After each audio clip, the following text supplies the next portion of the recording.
Boa noite, pessoal. Paz seja convosco. Estamos aí em mais um Café com Bíblia, na nossa segunda-feira, às 8 horas. Toda segunda-feira estaremos aqui. Boa noite, Café com Bíblia, na nossa segunda-feira, às 8 horas. Toda segunda-feira estaremos aqui. Boa noite, Lorena. Boa noite a todos. Pessoal, hoje a gente vai falar sobre um assunto em continuidade com as outras segundas. Hoje a gente vai trabalhar o tema Eu e Deus. Vamos estar falando sobre a questão em só vivendo em Deus para se livrar do nosso eu, que nos atrapalha muito em nosso relacionamento, né? Afeta em nossas decisões, em nossas opiniões, em nossas questões do dia a dia. E eu queria convidar você aí que sempre está acompanhando o estudo, né? A ir pegando a sua Bíblia, seu papel aí, sua caneta, seu bloquinho de anotações, para que a gente junto possa estudar a palavra de Deus.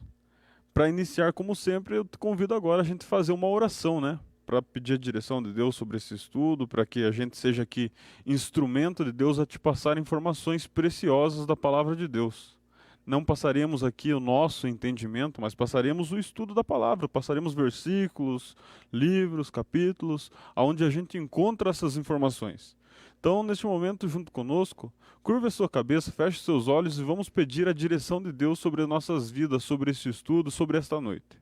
Senhor meu Deus e meu Pai, te louvamos porque mais uma oportunidade nos foi dada de estarmos aqui falando da tua palavra, ó Pai. Pedimos a Ti que use-nos, que sejamos nós instrumentos em tua presença, ó Pai, e que cada coração que se achegar a ouvir a tua palavra, cada coração que se achegar a ouvir a tua palavra, a perceber esse estudo, ó Pai, e quiser participar conosco, meu Deus, que seja tocado pelo teu Espírito Santo, ó Pai, que este estudo seja guiado pelo teu Espírito Santo, ó Pai. É em nome de Jesus que nós te pedimos e nós te agradecemos. Amém. Então, irmãos, vamos começar lá pelo livro de Provérbios, capítulo 3, do versículo 5 até o 8. Para a gente entender essa questão que é só vivendo em Deus para nos livrar do nosso eu, para começarmos a andar como Deus quer. Então, você que está anotando aí, abre lá com a gente, lá se puder, se não puder, ouça com bastante atenção. O livro de Provérbios, capítulo 3, do versículo 5 a 8, diz assim: Confia no Senhor de todo o seu coração e não te estribes no teu próprio entendimento. Reconhece-o em todos os teus caminhos e ele endireitará as tuas veredas. Não seja sábio aos teus próprios olhos, antes tema ao Senhor e aparta-te do mal. E será isto saúde para o teu corpo e refrigério para os teus ossos. Por que viver para Deus, Lorena? Eu creio que viver para Deus é o objetivo, né? O objetivo das nossas vidas como cristãos é viver para Deus, é fazer com que o nosso dia a dia seja de modo a glorificar o nome dele. E só vai ser glorificado o nome dele se a gente viver em conformidade com a palavra de Deus. Tá. Então a gente ouviu aí um pouquinho do que seria um entendimento a respeito do tema. Mas vamos ver o que a palavra nos diz sobre isso lá em Provérbios, capítulo 16, versículo 4.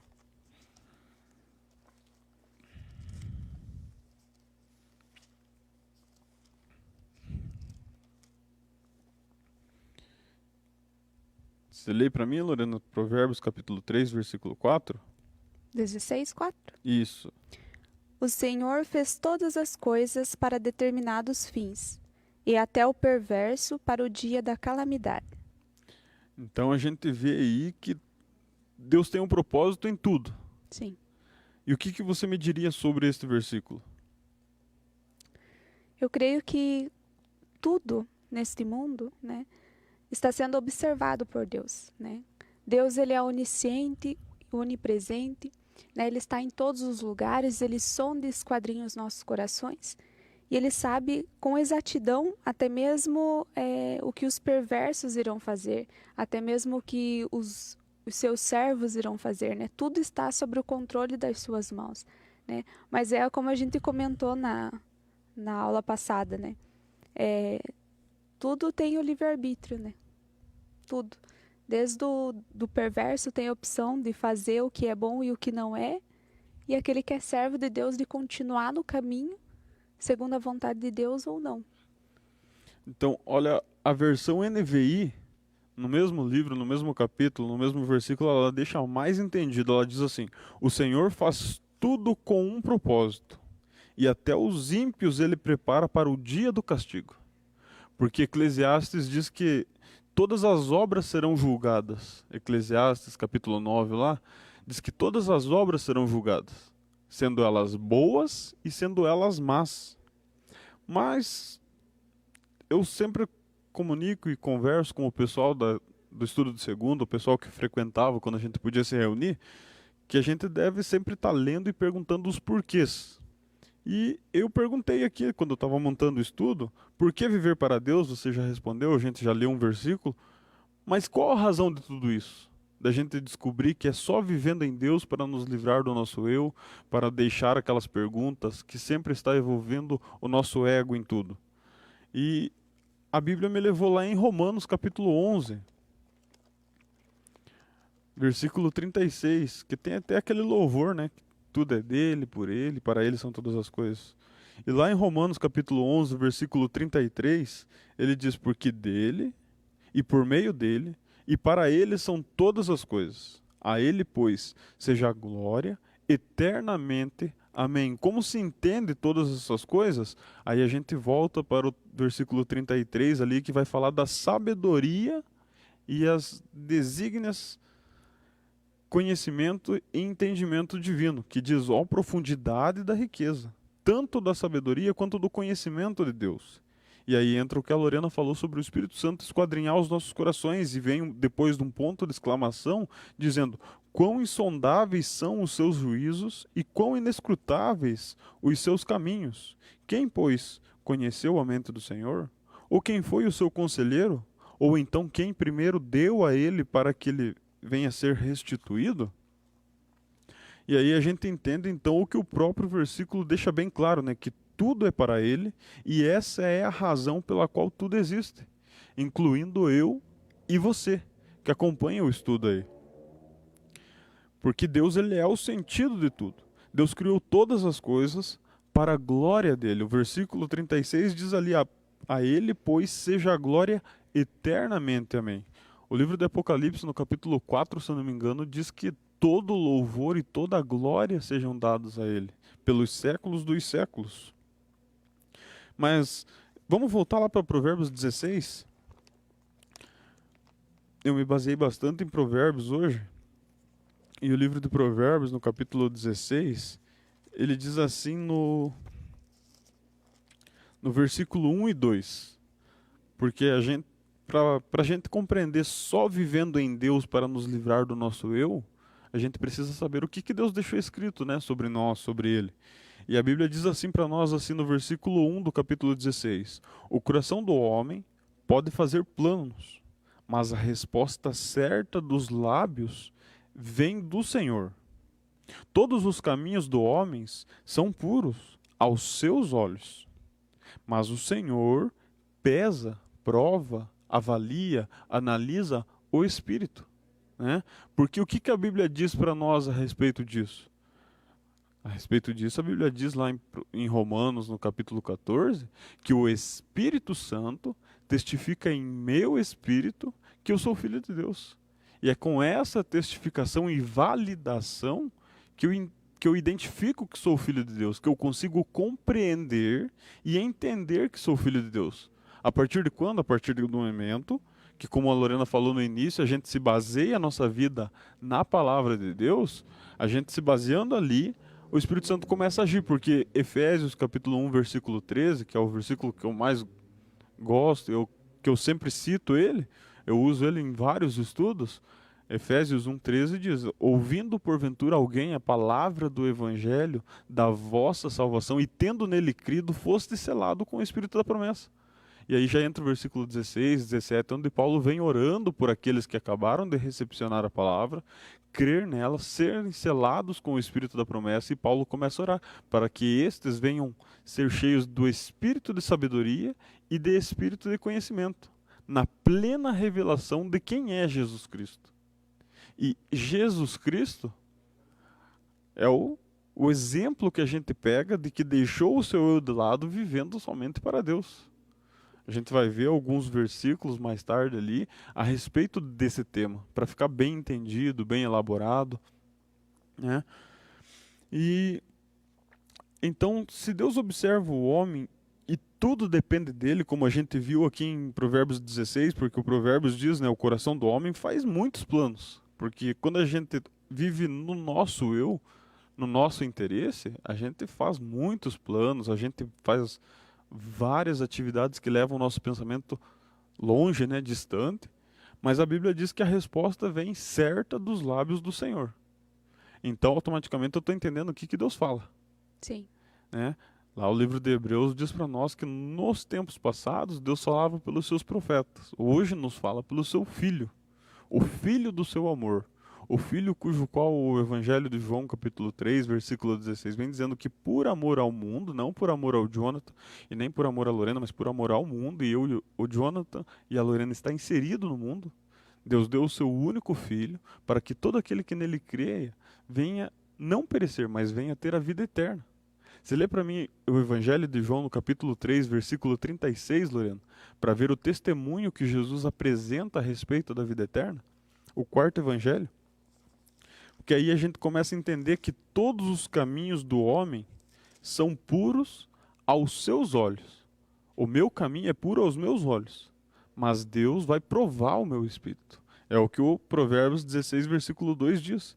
E aí o versículo 3 diz: confia ao Senhor as tuas obras, e os teus desígnios, os teus entendimentos serão estabelecidos por Ele. E o que Jesus testifica em João 3,36? Por isso, quem crê no Filho tem a vida eterna. O que, todavia, se mantém rebelde contra o Filho, não verá a vida, mas sobre ele permanece a ira de Deus. Mas então, se eu fosse procurar, eu gostaria de saber o que seria essa vida eterna. Para mim crer no Filho. Para mim crer no Filho de Deus. Para mim confessar Ele como meu Senhor e meu Salvador. Como a gente ouve nas pregações, nas mensagens, como a gente vê em muitos estudos, que nem a gente trouxe vários estudos aqui, que a gente cita Jesus Cristo, né? E fala da vida eterna, mas até agora a gente não falou o que é a vida eterna. O que você diria que é a vida eterna?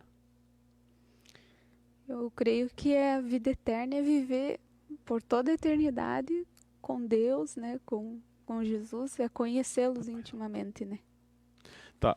Então, a vida eterna é viver eternamente com Deus. Mas em questão de informação, de conhecimento prático, entendimento da Escritura, você pode abrir para mim aí em João mesmo, no capítulo 17, para a gente ver o que é a vida eterna? João 17. Isso, em João 17, Jesus ele vai falar para nós o que é a vida eterna, porque em João 3,36 ele nos explica que quem crê no Filho recebe essa vida eterna. Em João 17, no versículo 2, ele vai falar sobre a vida eterna. O versículo 2 e o versículo 3. E ele diz assim para nós, o que fala no versículo 2, Lorena? Assim como lhe conferiste autoridade sobre toda a carne, a fim de que ele conceda a vida eterna a todos os que lhe deste. E a vida eterna é esta, que te conheçam a ti, o único Deus verdadeiro, e a Jesus Cristo, a quem enviaste. Então, a vida eterna é que conheçam a Deus como único e verdadeiro, e a Jesus Cristo a quem enviaste. Então aqui a gente retorna no mandamento lá de Mateus capítulo 22, a partir do versículo 27, que Jesus vai falar para nós que é para amarmos a Deus com todo o nosso entendimento, né, com o intelecto, é para a gente entender primeiro quem é Deus, com todas as nossas forças, é para a gente lutar com os nossos sentimentos e entender que Deus ele é em primeiro lugar na nossa vida, né? Se não é, deve ser, a gente deve procurar corrigir isso daí, porque no estudo passado a gente veio falar sobre relacionamento, né? O que é um relacionamento sadio e o que é idolatria. O que é um relacionamento com o próximo que nos permite ter Deus em primeiro lugar, porque a Bíblia nos diz assim, que Deus ele é como um pai. Em Malaquias ele apresenta Deus como um pai e como um senhor. e fala que ambos ele não tem respeito, nem como pai, nem como senhor. E há um questionamento ali. Ah, mas fala de sacerdócio. Não, mas a Bíblia também nos diz que nós fomos todos feitos reino de sacerdotes separados por Deus. Está lá em 2 Pedro, não? E a gente precisa entender isso, que a vida eterna é o conhecimento. Por isso que Oséias vem dizendo que conheçamos e prossigamos em conhecer a Deus. Porque é só conhecendo a Deus que nós vamos começar a viver Deus no nosso dia a dia. Nós vamos resplandecer Deus no nosso dia a dia, nas nossas conversas, nas nossas vizinhanças, nas nossas comunicações, na faculdade, no trabalho, né? Na nossa família, muitas vezes, porque muitas vezes os nossos familiares não são cristãos, não conhecem ainda esta verdade e não abrem aquele espaço para a gente falar. Então a melhor forma da gente fazer é ler a Bíblia e ver a Ruth lá e ver como que a Ruth viveu e começar a demonstrar como é o reino de Deus, e aí a gente vai estar praticando a palavra, porque quando a gente chega em 2 Coríntios, capítulo 5, versículo 18, 19 ou 20, um desses três versículos, eu não me engano, eu não me recordo agora o exato, mas está num desses três versículos, diz lá que nós somos embaixadores do reino de Deus. O que que é um embaixador? É um representante. É um representante legal, né? Com autorização, como está escrito ali, ó, no versículo 2, pois me deste autoridade, é como essa palavra ali, autoridade. Então eu tenho a autoridade de representar, eu sou autorizado a representar o reino de Deus com a minha forma de viver. Porque daí no versículo 20, esse eu tenho certeza, lá está escrito assim, que quando eu falo, é como se Deus exortasse através da minha boca. Então aqui a gente consegue entender tamanha responsabilidade que a gente tem de viver para Deus, né? De viver para Deus e observar como que é as pessoas em nossa volta para que o Espírito Santo venha agir na vida delas. Nós vamos fazer alguma coisa? Não. Só ser instrumentos. Porque a Bíblia declara que quem convence é o Espírito Santo, né? Mas e o que tem a ver? Aí a gente entende assim que tudo é para Ele, tudo é para a glória dele. Olha comigo aí o Provérbios capítulo 16, versículo 9. Você que não está com a Bíblia aberta, porque a gente estava lá em João, anota aí. No capítulo 16 de Provérbios, no versículo 9, vai dizer sobre o coração do homem e sobre o caminho dele. E o porquê que a Bíblia destaca sempre que nós temos muitos caminhos e Jesus veio anunciando: eu sou o único caminho. Em Provérbios 16, 9 diz assim: o coração do homem traça o seu próprio caminho, mas é o Senhor quem lhe dirige os seus passos. Como assim? Como assim? Por que estudar só vivendo em Deus para nos livrar do nosso eu? Volta aí, Lorena, Provérbios capítulo 14, versículo 12. O porquê que o coração do homem traça o seu próprio caminho, mas Deus dirige os seus passos. Há caminho que ao homem parece direito, mas ao cabo dá em caminhos de morte. Então, eu vou ler aqui na minha versão aqui, o Provérbios, que é a NVI, capítulo 14, versículo 12. Diz assim: há um caminho que parece certo ao homem, mas o final dele conduz à morte. E aí a gente olha hoje em dia como está essa questão do vírus aí. Quantas pessoas vieram a morrer, né? Conheciam a Cristo? Foram salvas? Alguém que estava próximo dela conseguiu anunciar essa palavra, conseguiu mostrar essa vida eterna, que conheçam a Deus como único Deus e verdadeiro, e a Jesus Cristo como a quem Ele enviaste?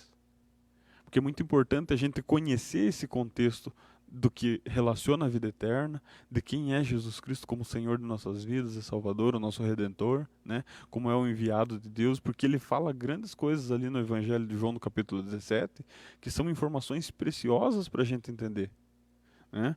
Por quê?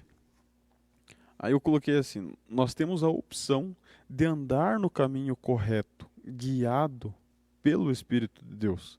Você abre para mim, Lorena, em Romanos capítulo 8, se eu não me engano, versículo 14, porque a Bíblia, a gente confunde muito quando a gente lê o Evangelho de João. Diz lá no capítulo 1, no versículo 12, né? Todo a quantos receberam, recebem o direito de ser filhos de Deus. está falando ali que está feito filho de Deus? Não. Está dizendo ali que a gente recebe direito, assim como tem direito, tem os deveres. Mas como que a gente sabe que alguém é filho de Deus? O que está escrito aí no 14? Provérbios, Romanos 8:14. Pois todos os que são guiados pelo Espírito de Deus são filhos de Deus. Então é todo aquele que é guiado pelo Espírito de Deus, este é filho de Deus. Então, segundo o que a gente leu em Provérbios 14, versículo 12, diz que há um caminho que ao homem parece direito, parece correto, né? Porque de fato, quando a gente não conhece a palavra de Deus, a gente não conhece a Jesus Cristo, a gente não sabe sobre o único e verdadeiro Deus, a gente traça metas, planos, né? A gente procura objetivos e em nenhum deles Deus está relacionado. Porque ali está só o nosso ego, né? A gente está só o nosso eu ali, eu posso, eu consigo, eu vou fazer, eu faço isso, eu posso aquilo. E não se Deus quiser eu vou fazer. Até o livro de Tiago, quando a Bíblia destaca lá que se a gente orar que amanhã a gente vai fazer tal coisa, ela fala, não, deveriam fazer assim, se Deus quiser amanhã farei, porque cada dia tem o seu mal. Por isso que a oração do Pai Nosso, Jesus ensinou, livra-nos do mal. Né? A gente precisa aprender a desenvolver o nosso hábito de ler a palavra de Deus, meditar nela e colocar em prática. Por quê? Porque a gente precisa ser guiado pelo Espírito de Deus. Então, se o apóstolo Pedro, lá em 1 Pedro, diz que nenhuma das palavras da Escritura foi dita por vontade humana, então eu creio que Deus deixou sua palavra para que a gente viva de acordo com a vontade dele. Isso porque a gente não tem o total conhecimento, né? Por isso na palavra fala, né? Conheçamos e prossigamos em conhecer. Porque nunca aqui na terra a gente vai ter o pleno conhecimento, né? A palavra fala para a gente procurar, né? A conhecer a Deus como se busca a prata e como se busca o ouro, assim encontrarás o conhecimento de Deus. Mas não com uma total plenitude, né? Porque, como diz lá como você leu, né? A gente só vai viver eternamente conhecer a Deus e ao seu Filho, né? Porque aqui, por mais que a gente busque conhecer e prosseguir em conhecer, a gente nunca vai conhecer a plenitude de Deus e nem do seu Filho. A nossa mente é muito limitada, né? Nós temos um grande conflito interno, né? Com o nosso eu, com o pecado batendo a porta. A gente tem muitos conflitos e esses conflitos faz com que a gente não tenha o conhecimento pleno de Deus, nem da sua majestade, né? Até porque na palavra revela isso, né? Revela que ao nosso coração, Deus colocou, né, a criação em nosso coração. Né? Deus colocou como foi um Deus quem criou todas as coisas, né? Mas não com ricos detalhes, né? A gente não tem um pleno conhecimento aprofundado de tudo isso, né? A gente é muito, devido ao homem ter pecado, a gente foi muito privado de muitas coisas, né? De muito contato com Deus, tanto onisciente quanto onipresente, a gente é muito limitado em todas essas coisas. Mas por mais que, imagine, a gente tem temos o acesso a Deus, mas com esses conflitos de pecado, muitas vezes a gente deixa, por mais de conhecer, a gente deixa de fazer. Né? E isso que atrapalha o nosso relacionamento com Deus.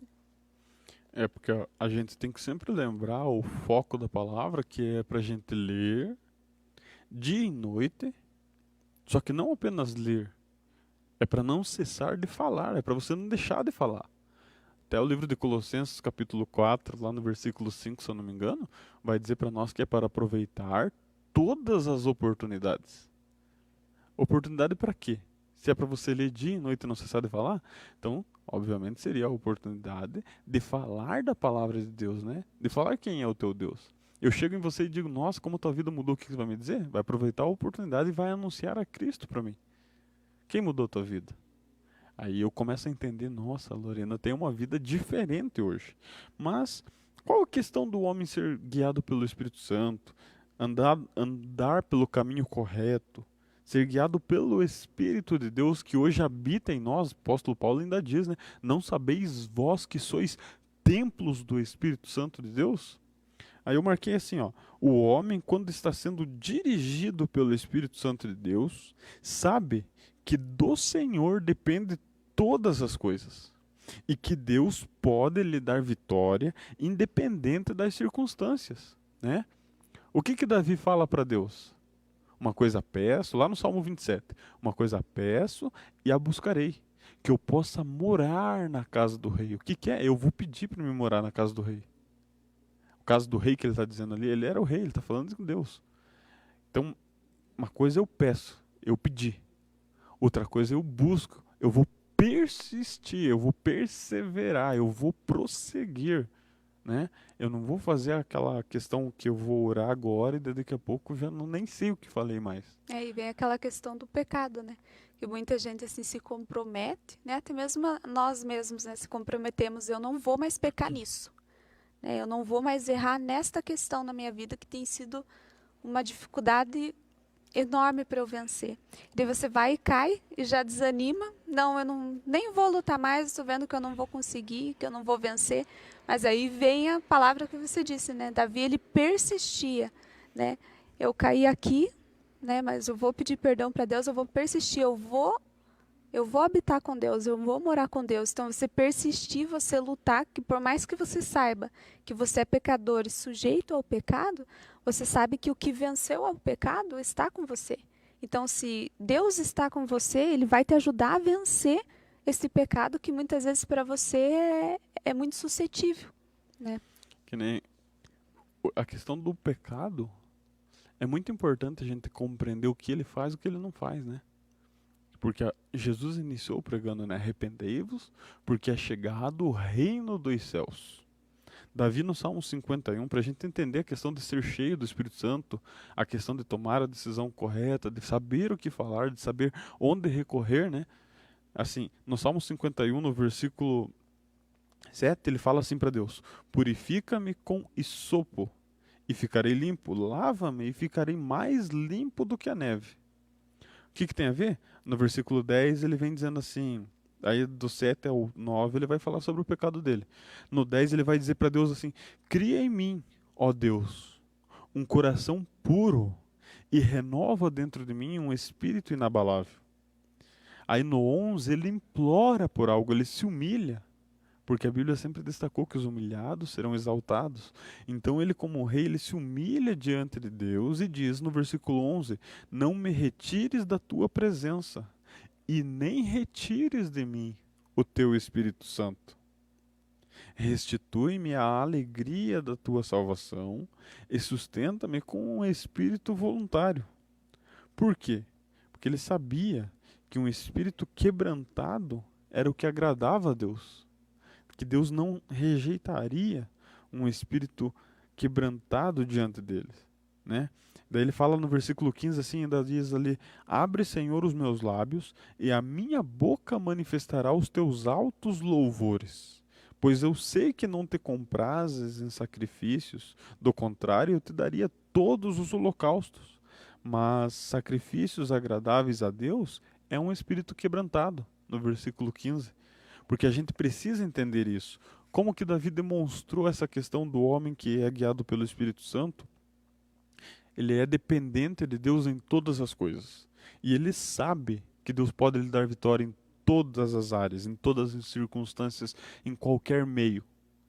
Porque quando ele vai lá levar a marmita, né, ele vai levar alimento para os seus irmãos e vê aquele gigante, Golias, afrontando o povo, ele sabia quem era o Deus dele. Primeiro ele já destaca que ele sabia que ele tinha aliança e o outro rapaz lá não tinha. Ele destaca, ele fala assim: quem é este incircunciso que afronta o povo do Deus vivo?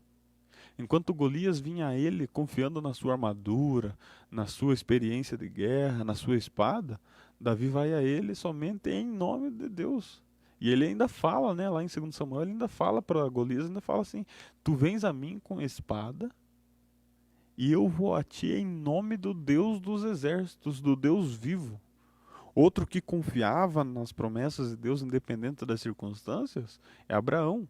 Quando a gente observa lá no livro de Gênesis, né, Abraão e Ló chegam, Os pastores vêm a eles e dizem que não tem espaço, né, na terra para os animais. Abraão não se preocupa onde está o melhor lugar, porque ele sabia da promessa de Deus, que aonde ele pisasse, né, a planta do seu pé, ele seria abençoado. Ele sabia que a bênção de Deus estava com ele. Então ele vira para lá e diz, viu, escolhe o lugar que você vai, porque se você for para a direita eu vou para a esquerda, se for para a esquerda eu vou para a direita. Eu sei em quem confio. Essa é a dependência de Deus, né? Exatamente o ponto de nós viver em Deus e se livrar do nosso eu. Não é que se eu for lá eu vou conseguir fazer. Se eu for lá, Deus vai me abençoar. Se eu chegar ali, Deus vai estar comigo. Deus está comigo no trajeto daqui ali. Por isso que Abraão é chamado do pai da fé. Deus falou para ele, viu, sai da tua terra, da tua parentela e vai para onde eu te mostrarei, não para onde eu te mostrei. É onde eu te mostrarei. Ou seja, ele saiu confiando numa palavra que Deus ia mostrar. E ele saiu confiando numa palavra que Deus estava com ele, porque para você mostrar algo para alguém, você tem que estar junto. Qual que é a questão então que eu te pergunto, Lorena? Daí eu escrevi assim: viver para Deus exigirá uma mudança nas suas prioridades, agendas, compromissos e relacionamentos. O que que isso significa? Às vezes significa pegar o caminho mais difícil e não o mais fácil. Como que você me daria um exemplo disso? Eu creio assim, isso estará agradando a Deus, primeiramente, né? Digamos que vem uma oportunidade para mim, né, na minha vida, né? Isso estará agradando a Deus? Não vai me prejudicar na presença de Deus?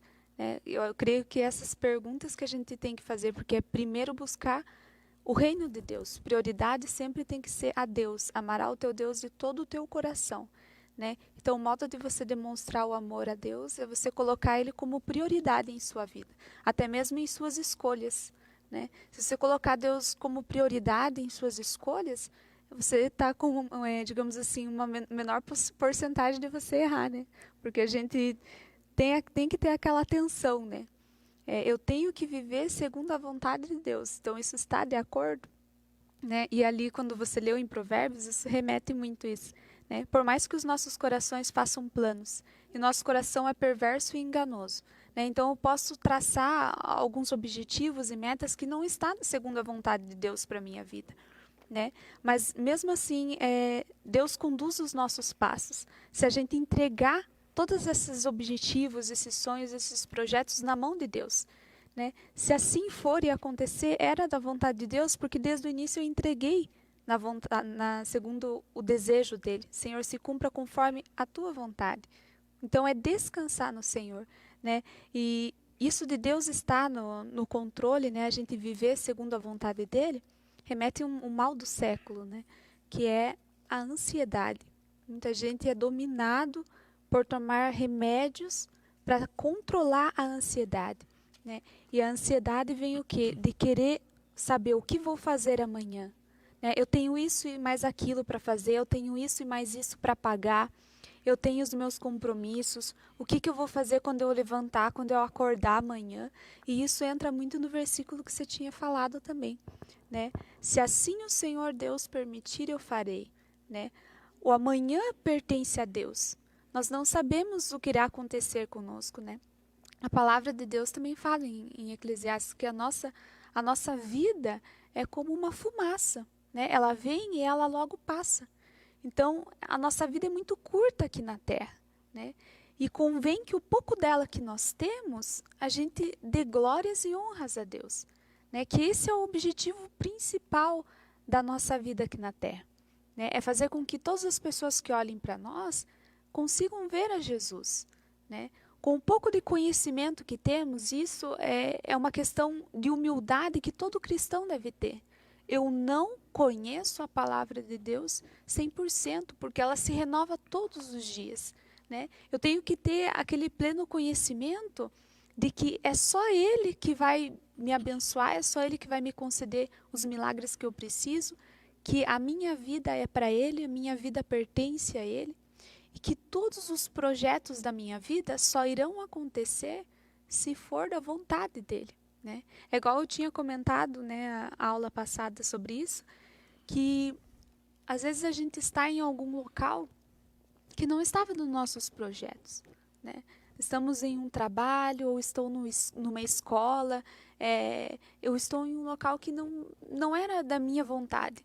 Eu não queria morar naquela casa, eu não queria ter aquele carro, eu sonhava com outras coisas, né? Mas a gente tem que observar que a nossa vida, os nossos planos, os nossos projetos são nossos. Mas se eu quero viver conforme a vontade de Deus, o que Ele vai me conceder é conforme Ele olha, esquadrinha, examine o nosso coração. Você pode ter isso. Neste momento, você não vai se exaltar se você ter isso. O teu ego não vai aumentar se você ter isso, né? Porque eu vejo, né? Digamos, eu, antes, né? Lá na minha juventude, eu era uma. Se eu tivesse uma coisa que eu tenho hoje, eu creio que eu iria me exaltar, me orgulhar demais, meu ego iria se acender demais. E você vê que não é da vontade de Deus, né?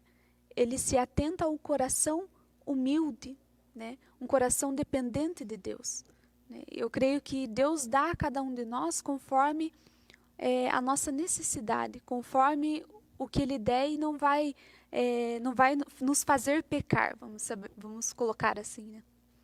Então, teu objetivo de vida hoje seria viver para Deus. Viver para Deus, de modo que glorifique a Ele, né? E como que a gente entende tudo isso que a Lorena falou sobre o conhecimento para não pecar? Que seria o que Davi escreveu no Salmo 119, versículo 11. A tua lei escondi no meu coração para não pecar contra ti. O apóstolo Pedro ele vem e escreve isso.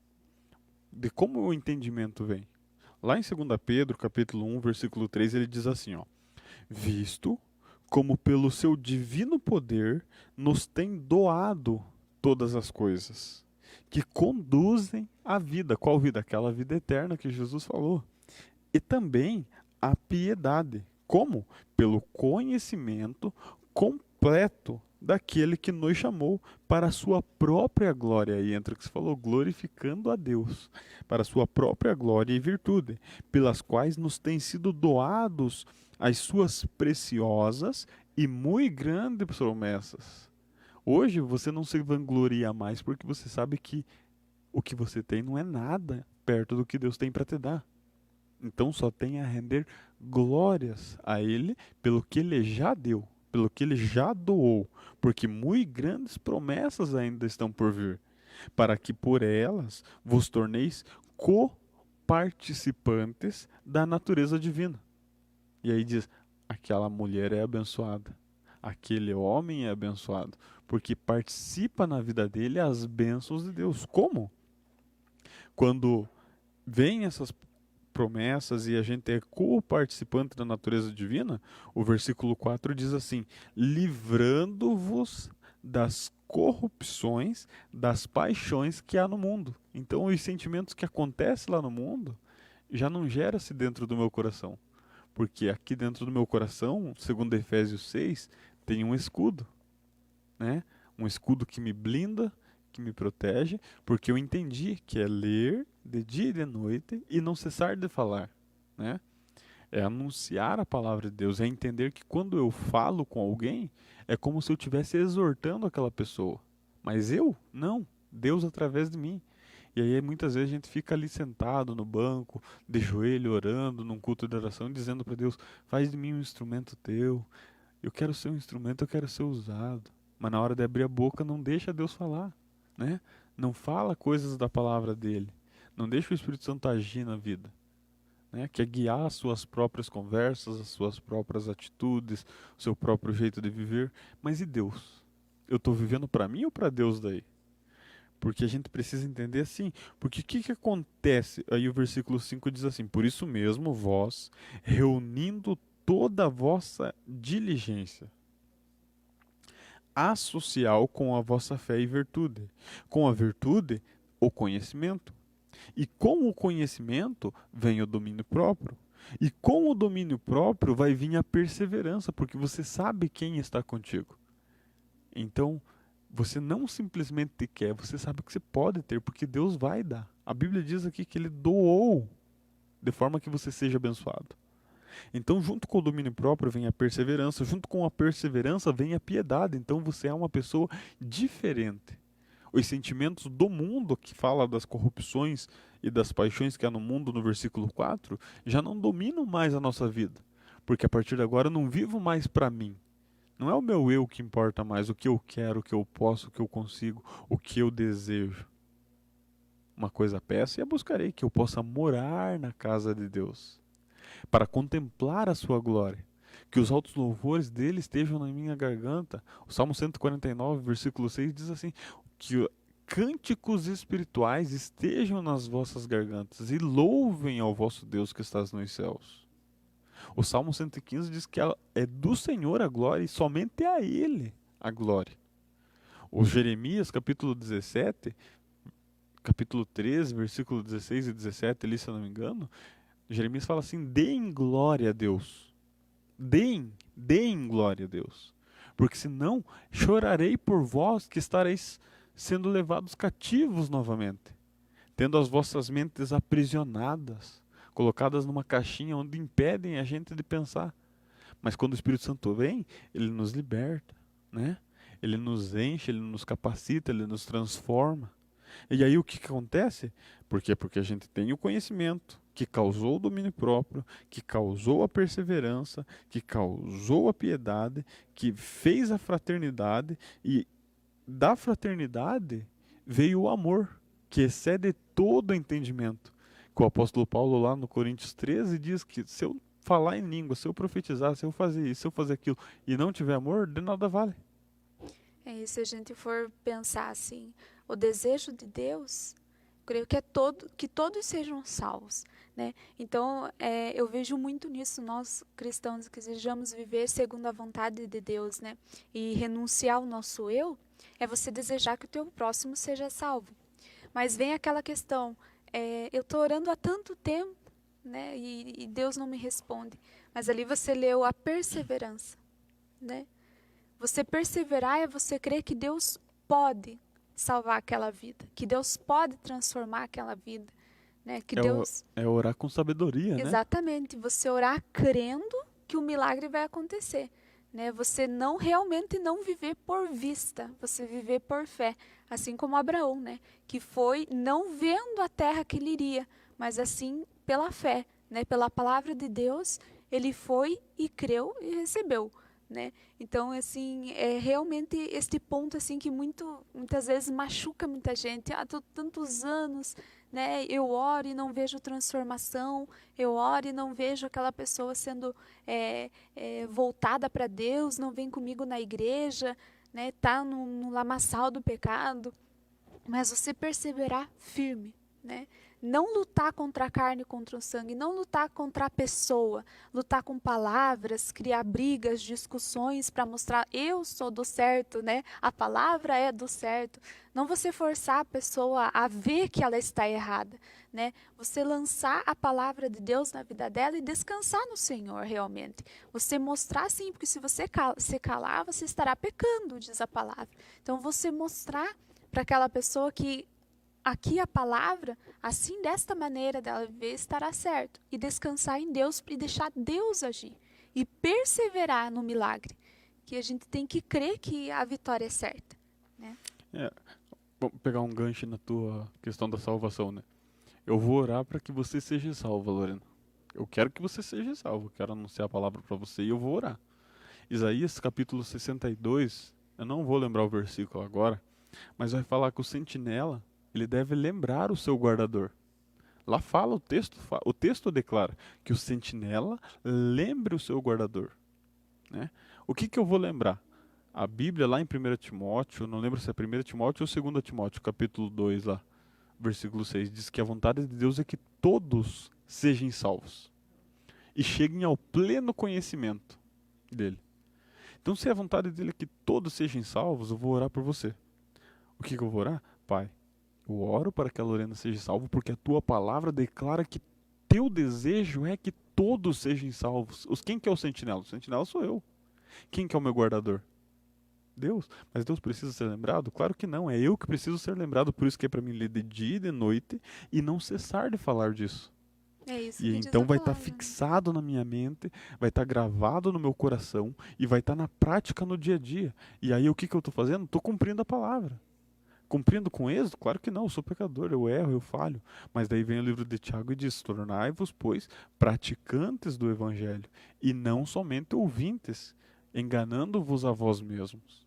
E crer também que muitas vezes a gente fala e outras profetizamos, né? Então você estará declarando o milagre, né? Estará declarando a mudança na vida daquela pessoa, estará autorizando espiritualmente, né, a Deus, né, você orar para Deus enviar os seus anjos ao favor daquela vida, né? Você estará orando e o mundo espiritual vai estar se mexendo, né?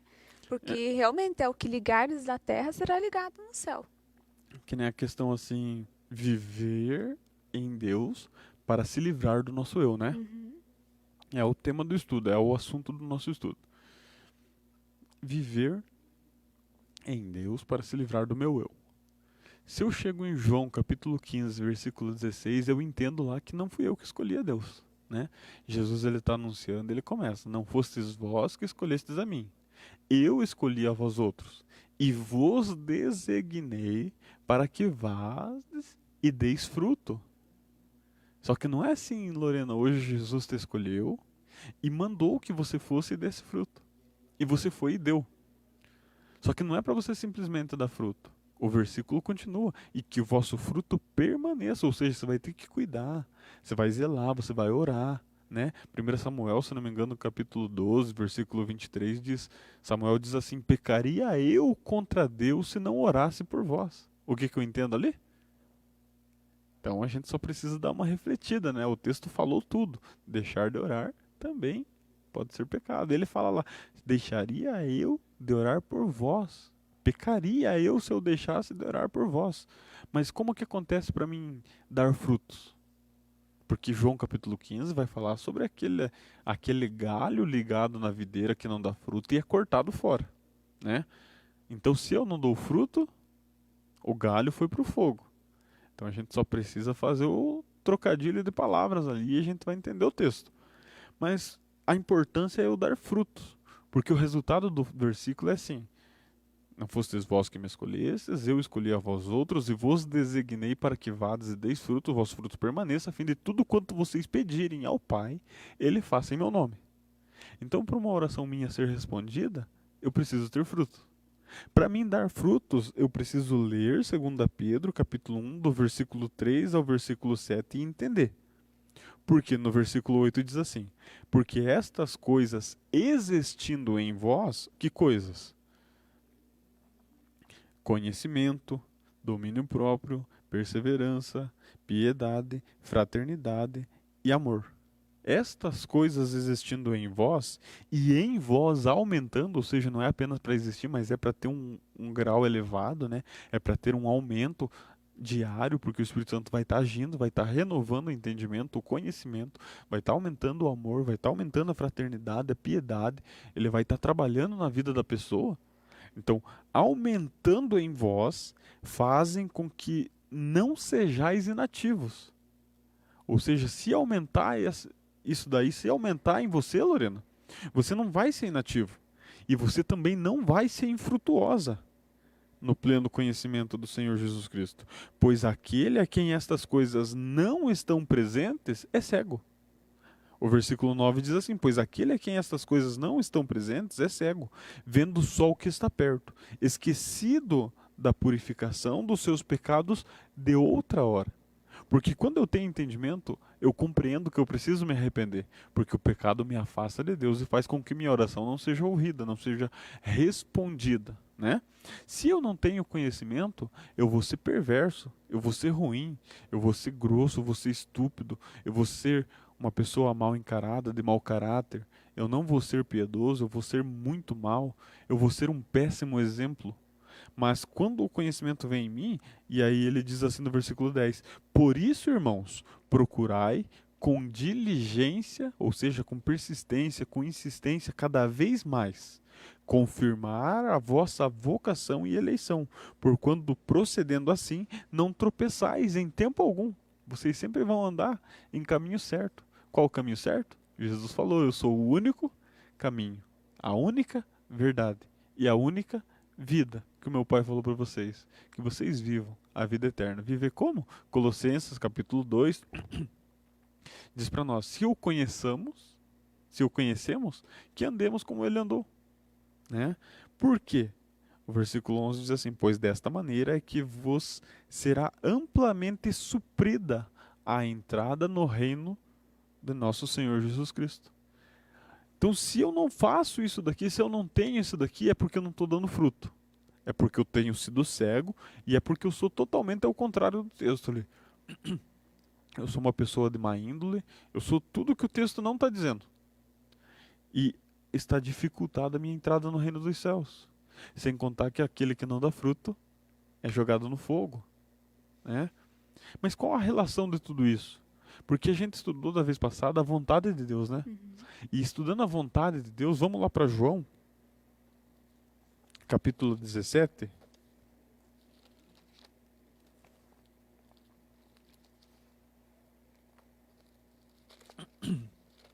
Só para a gente entender a vontade de Deus, que essa daqui a gente não falou da vez passada. A gente tem que entender assim que Jesus, ele é a plena imagem do Deus invisível, né? O livro de Colossenses, capítulo 1, versículo 27, vai dizer isso daí. Se Jesus é a plena imagem do Deus invisível e fez tudo o que agradava ao Pai, a gente vê nos evangelhos diversas vezes dizendo ali, eis aí o meu filho amado em quem muito me comprazo. Jesus disse assim, ó, em João 17, 24. Ele fala da vontade dele para o Pai. Ele diz assim em João 17, 24. Pai, a minha vontade é que onde estou, estejam também comigo todos os que me deste, para que vejam a minha glória que tu me conferiste, porque me amastes antes da fundação do mundo. Pai justo, o mundo não te conheceu, eu, porém, te conheci, e também estes compreenderam que tu me enviastes, e eu lhes fiz conhecer o teu nome, e ainda farei o conhecer, a fim de que o amor com que me amaste esteja neles, e eu também esteja neles. Então, sem aquela lista que o livro de 2 Pedro nos dá, para nos falar que nós daremos frutos se procedermos daquele jeito, nós não teremos amor, que foi o final do texto lá, né? E é esse amor estando em nós, é que daí o próprio Jesus Cristo também estará em nós. E a vontade dele é que estejamos junto com ele. Então a gente entende aqui que está tudo esclarecido aqui. Basta a gente correr atrás da informação, né? Basta a gente pedir a Deus. Por que a gente ora para iniciar o estudo? Por que a gente fala com Deus para começar o estudo? Jeremias 33:3 diz assim, buscar-me-eis e me achareis quando me buscareis de todo o coração. Então revelarei coisas ocultas que não sabes. O que eu não sei? O que está escrito aqui, como você falou, a gente não sabe tudo. Mas a gente precisa procurar conhecer e prosseguir conhecer. A gente vai saber tudo? Claro que não. Deuteronômio capítulo 29, versículo 29, diz o que tudo o que foi revelado aos homens pertence aos homens. Mas o que não foi revelado pertence só a Deus. Então o que não está revelado aqui, se Deus quiser, ele revela. Se ele não quiser, ele não revela, porque pertence a ele. Como que acontece?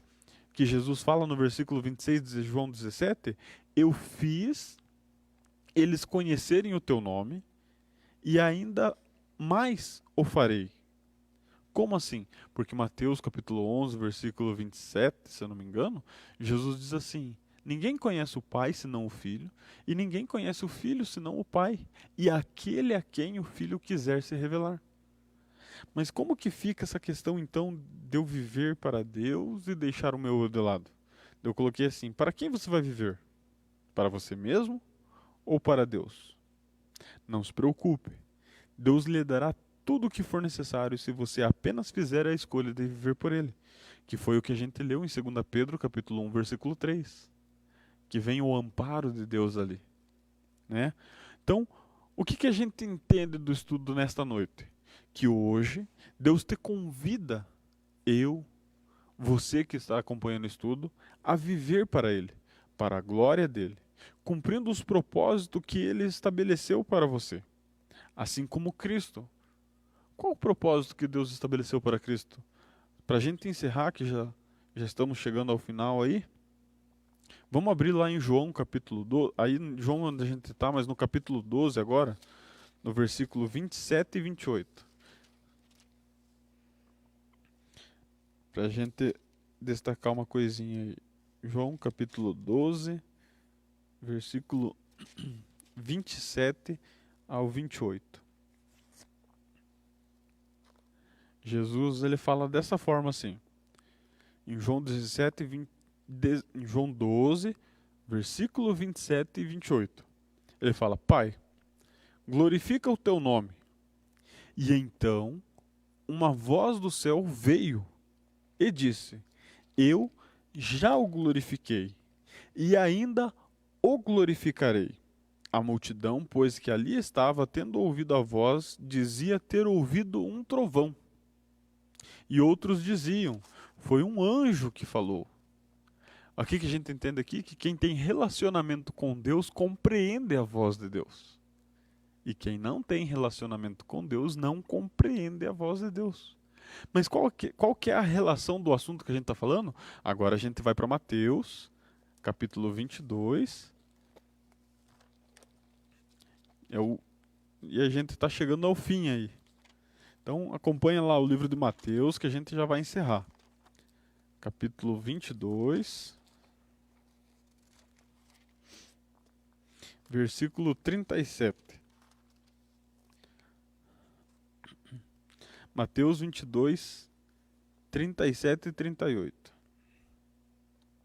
Diz assim: Respondeu-lhe Jesus: Amarás o teu Deus de todo o teu coração, de toda a tua alma e de todo o teu entendimento.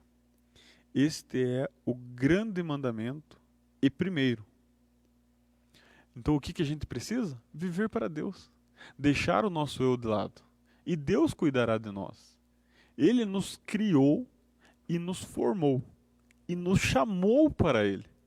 Quantas coisas Deus fez por nós, né? E aí a gente começa a tracejar os planos do nosso dia a dia e começa eu vou fazer isso, eu vou fazer aquilo, eu quero aquilo ali, eu quero aquele lá, eu quero aquele outro. E Deus? Quando que saiu da boca eu quero Deus? Eu quero mais de Deus, eu quero ter um relacionamento com Deus, eu quero ter comunhão com Deus, eu quero me encontrar com Deus, eu quero falar com Deus, eu quero ouvir a voz de Deus. Quando que saiu da nossa boca isso? Né? Que nem Davi fala, não retires de mim o teu espírito. Né? Me dá um espírito inabalável, quebrantado. Não me retires da tua presença. Uma coisa peço e a buscarei, que eu possa morar na casa de Deus. A gente precisa entender isso. E o que significa então, o que é confiar em Deus inteiramente? Para você, Lorena, o que é confiar em Deus inteiramente? Antes de eu dizer o que é para mim, que eu escrevi aqui. Eu creio que é você estar dependente dele, né? Deus quer olhar para os seus filhos e ver que eles dependem ainda dele, né? Assim como uma mãe, como ela gosta, ela ama ver, né, uma criança, o bebezinho dela dependendo dela, o cuidado dela. E eu creio que é isso, assim como Jesus, né, com os discípulos, né, vão, né, mas vão sem, digamos, as suas bolsas, né? Vão sem, com as próprias roupas do corpo, né? Não peguem nada. Ou seja, eu irei suprir as suas necessidades, né? Vão apenas com a minha palavra, né? O resto eu vou te acrescentar. O resto eu vou providenciar, né? Eu vou providenciar morada, eu vou providenciar alimento, vestimenta, né? Então é você estar dependente de Deus, né? Às vezes estamos presos aos nossos trabalhos, estamos presos à roupa que queremos vestir, estamos presos à alimentação que nós desejamos, que nós queremos, mas Deus nos coloca como nosso filho amado, né? Eu quero providenciar isso para você. Deixa eu ser Deus na sua vida. Deixa eu ser o Senhor da sua vida. Deixa você ver o milagre. Deixa você ver a vitória, né? Eu creio que é muito isso, né? E é o que mais difícil, para a gente que está no mundo hoje, né? Se desvincular das coisas, se desvincular daquilo que eu conquistei, eu fiz, né? E ver que somos totalmente dependentes de Deus.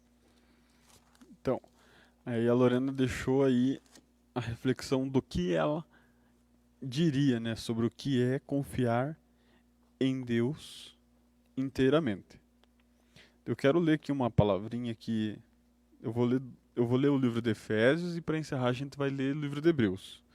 No livro de Efésios, no capítulo 3, no versículo 14, vai mostrar uma oração de Paulo.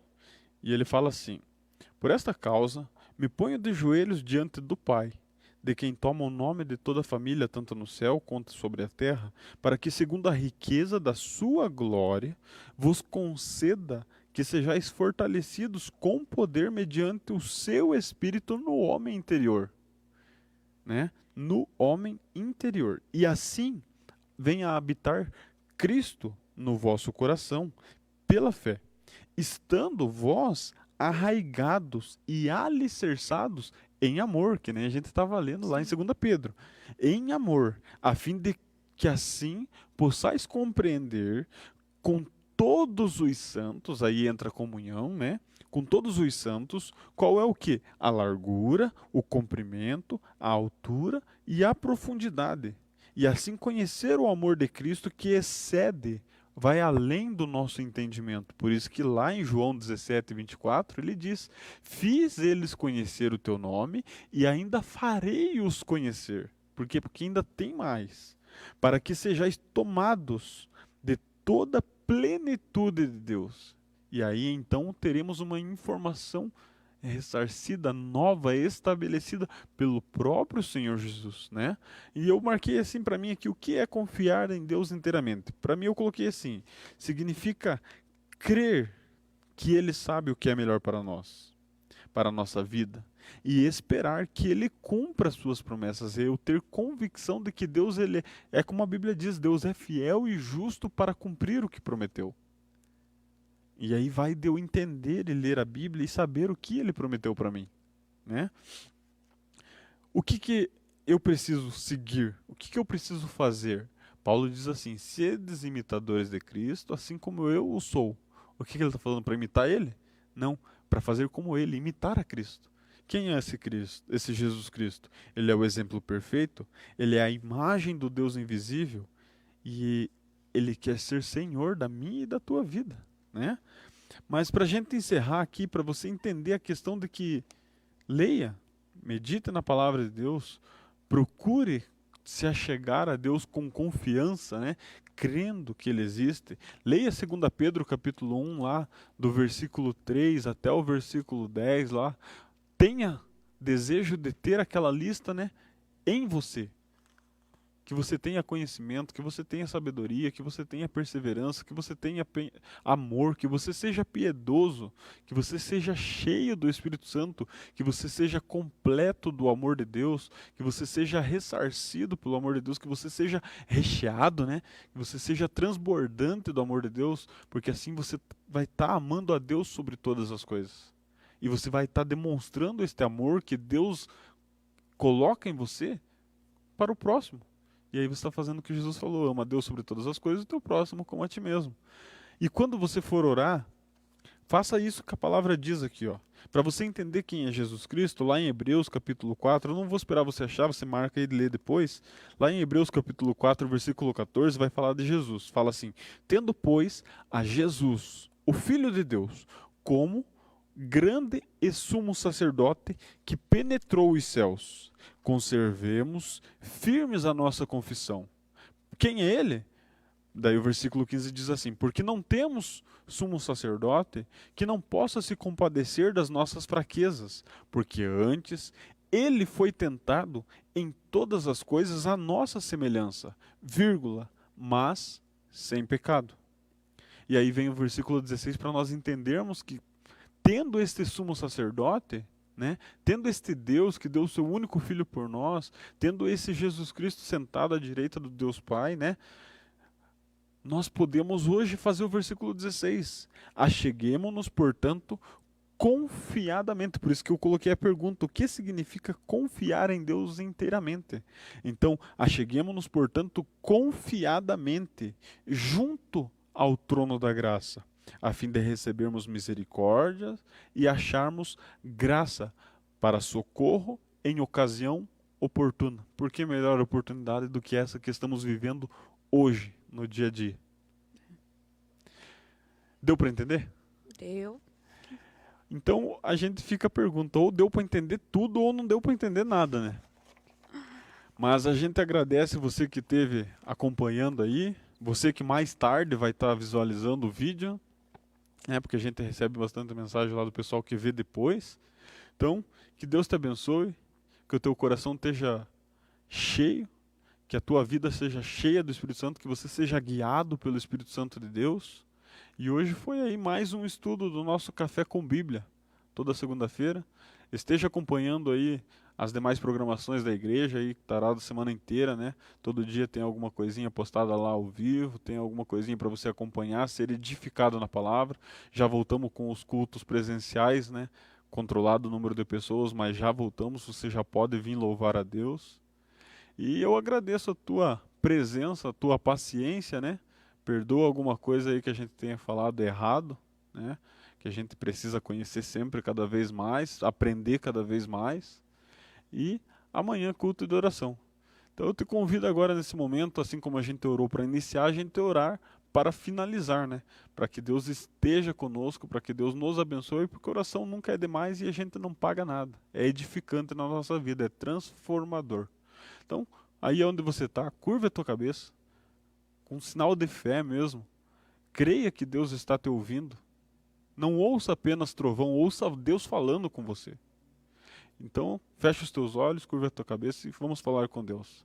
Senhor, meu Deus, meu Pai, te louvamos, te adoramos e te agradecemos por este momento.